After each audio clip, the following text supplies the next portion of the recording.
Good morning mga kaidon. So meron tayong ito troubleshoot na Sanyo Color TV LED. Mali 42 inches yata ito. Laki. So naging problema nito mga kaidol ay nagpa-power siya pero hindi siya nag-green, tuloy-tuloy yung open niya. So, hindi bumubuka, walang raster yung screen. So, may possible na problema ay dito sa power module niya. So, linisin muna natin, then saka natin baklasin. Dahil matagal ito na na pending at hindi nagagamit. Una nasira dito mga kaidol ay itong nabali yung ng antena ito. Yan. So ginawa ko ng paraan yan habang wala pa tayong pampalit ng tuner.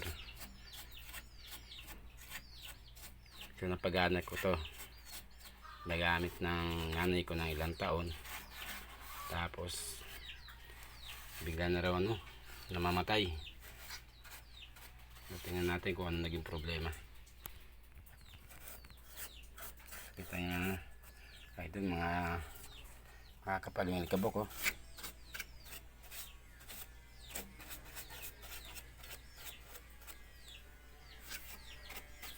So ito yung tuner section.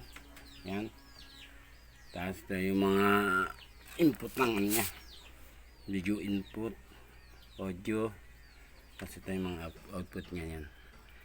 So ito yung tuner section niya.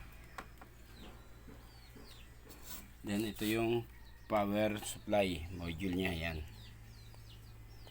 Yan. So tingnan natin kung alin dito yung may problema, bakit hindi tumutuloy yung power sa circuit niya.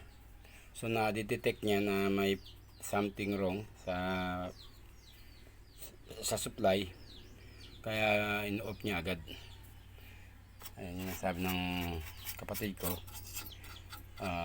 bigla raw namamatay, gumagana tapos namamatay siya. So ibig sabihin may something wrong dito sa power supply circuit niya. May mga nag-leak ganun, tapos pag tumatagal nag-short siya. So nadedetect siya ng safety circuit device niya, pina-cut off niya kaysa masunog na naman ang buong power supply unit or circuit.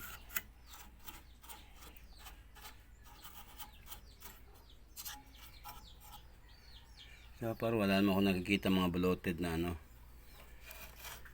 condenser capacitor.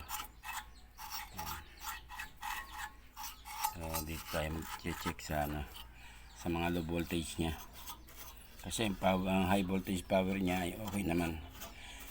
Meron siyang low voltage output, kaso lang nagti-trigger, pinapatay agad, in-off, automatic cut off. So dito sa mga small power supply nila may problema.